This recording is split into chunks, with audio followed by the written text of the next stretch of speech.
ನಮಸ್ತೆ ಸ್ನೇಹಿತರೆ. ದಂತಕಥೆಯ ಪ್ರಕಾರ ರಾಕ್ಷಸ ತಾರಕಾಸುರನು ವಿಶ್ವವನ್ನೇ ಭಯಭೀತಗೊಳಿಸಿದನು ಮತ್ತು ಅವನನ್ನು ಯಾರೂ ಸೋಲಿಸಲು ಸಾಧ್ಯವಾಗಲಿಲ್ಲ. ಶಿವನ ಮಗ ಮಾತ್ರ ಅವನ ದಬ್ಬಾಳಿಕೆಯನ್ನು ಕೊನೆಗೊಳಿಸಲು ಸಾಧ್ಯ ಎಂದು ಭವಿಷ್ಯವಾಣಿಯೊಂದು ಘೋಷಿಸಿತು. ಶಿವನ ಮೂರನೇ ಕಣ್ಣಿನಿಂದ ಸಿಡಿದ 6 ಕಿಡಿಗಳಿಂದ 6 ದೈವಿಕ ಶಿಶುಗಳು ಕಾಣಿಸಿಕೊಂಡವು. ಪಾರ್ವತೀ ದೇವಿಯು ಅವರನ್ನು 6 ಮುಖಗಳನ್ನು ಹೊಂದಿರುವ ಒಂದೇ ಪ್ರಕಾಶಮಾನವಾದ ಮಗುವಾಗಿ ಒಂದುಗೂಡಿಸಿದಳು. ಇದು ಮುರುಗನ್, ಕಾರ್ತಿಕೈ ಕನ್ಯೆಯರಿಂದ ಬೆಳೆದ ಮತ್ತು ಪಾರ್ವತಿ ನೀಡಿದ ದೈವಿಕ ವೇಲ್ನಿಂದ ಶಸ್ತ್ರಸಜ್ಜಿತನಾದ ಮುರುಗನ್ ಸ್ವರ್ಗೀಯ ಸೈನ್ಯದ ಸೇನಾಧಿಪತಿಯಾದನು. ಷಷ್ಠಿಯಂದು ಅವನು ತಾರಕಾಸುರನನ್ನು ಸೋಲಿಸಿ ಜಗತ್ತಿನಲ್ಲಿ ಸಮತೋಲನವನ್ನು ಪುನಃ ಸ್ಥಾಪಿಸಿದನು. ಈ ಕಥೆಯು ಅಜ್ಞಾನದ ಮೇಲೆ ಬುದ್ಧಿವಂತಿಕೆ ಮತ್ತು ಭಯದ ಮೇಲೆ ಧೈರ್ಯದ ವಿಜಯವನ್ನು ಸಂಕೇತಿಸುತ್ತದೆ.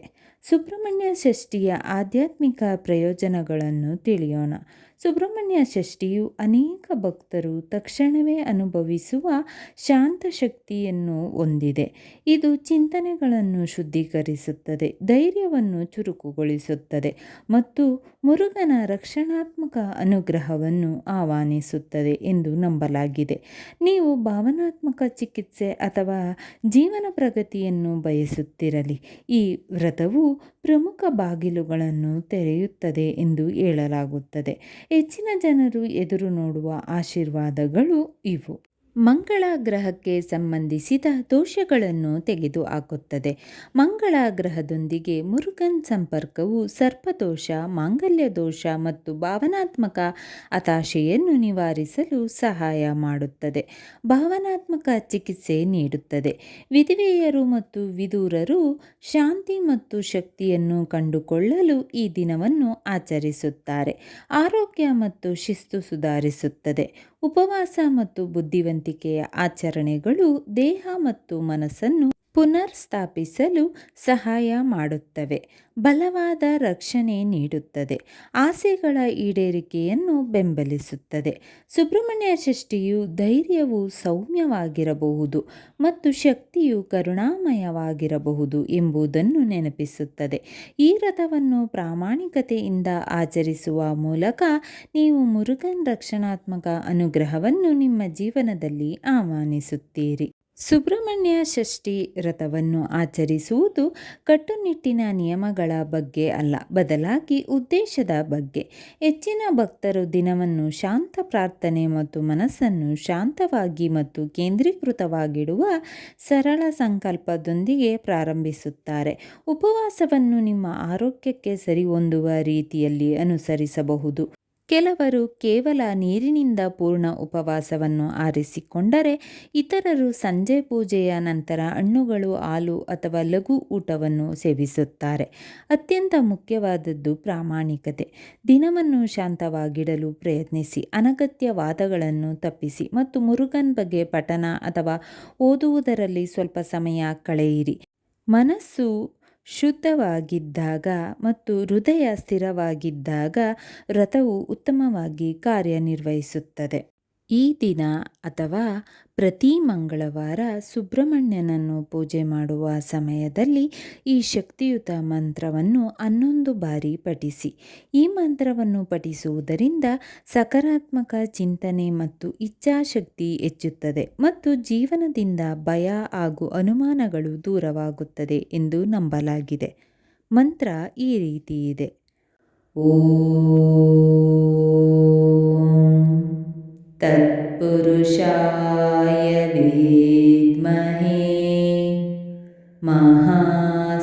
ಮಹಾಸೇನಾಯ ಧೀಮಹಿ ತನ್ನೋ ಷಣ್ಮುಖ ಪ್ರಚೋದಯಾತ್. ಓಂ ತತ್ಪುರುಷಾಯ ವಿದ್ಮಹೇ ಮಹಾಸೇನಾಯ ಧೀಮಹಿ ತನ್ನೋ ಷಣ್ಮುಖ ಪ್ರಚೋದಯಾತ್. ಓಂ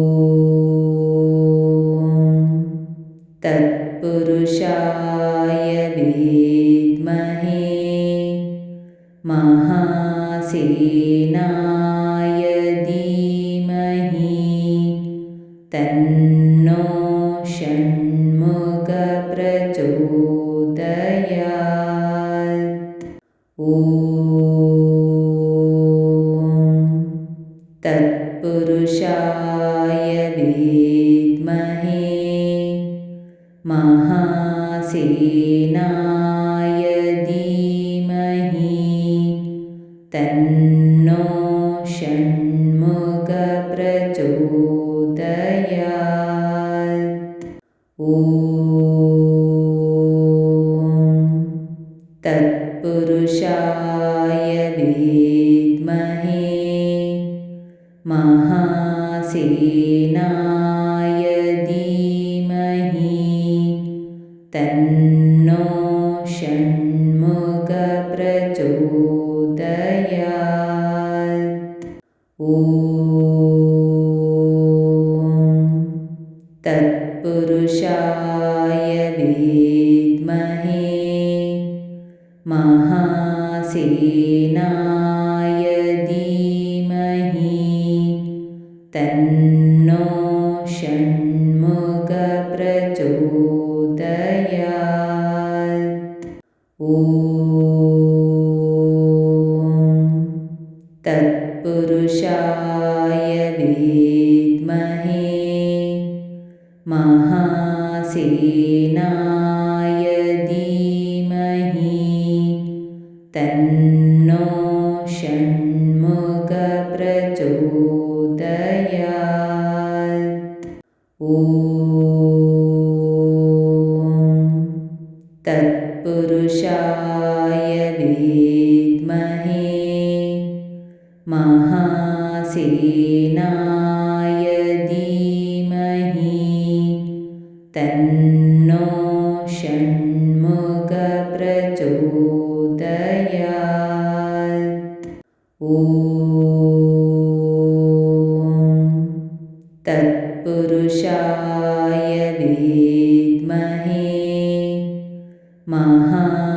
महासेनाय धीमहि तन्नो षण्मुख प्रचोदयात्।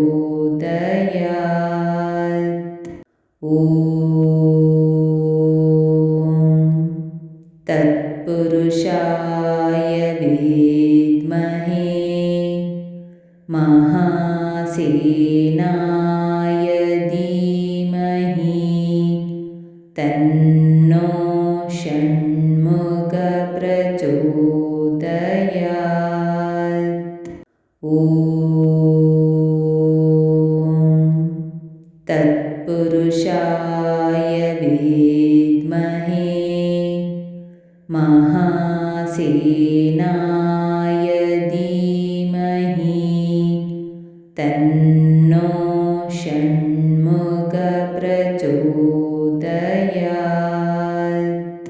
ಸ್ನೇಹಿತರೆ, ಈ ವಿಡಿಯೋ ಇಷ್ಟವಾದಲ್ಲಿ ಲೈಕ್, ಶೇರ್ ಅಂಡ್ ಕಾಮೆಂಟ್ ಮಾಡಿ. ಮುಂದಿನ ವಿಡಿಯೋಸ್ಗಳಿಗಾಗಿ ಚಾನೆಲ್ ಅನ್ನು ಸಬ್ಸ್ಕ್ರೈಬ್ ಮಾಡಿ. ಧನ್ಯವಾದಗಳು.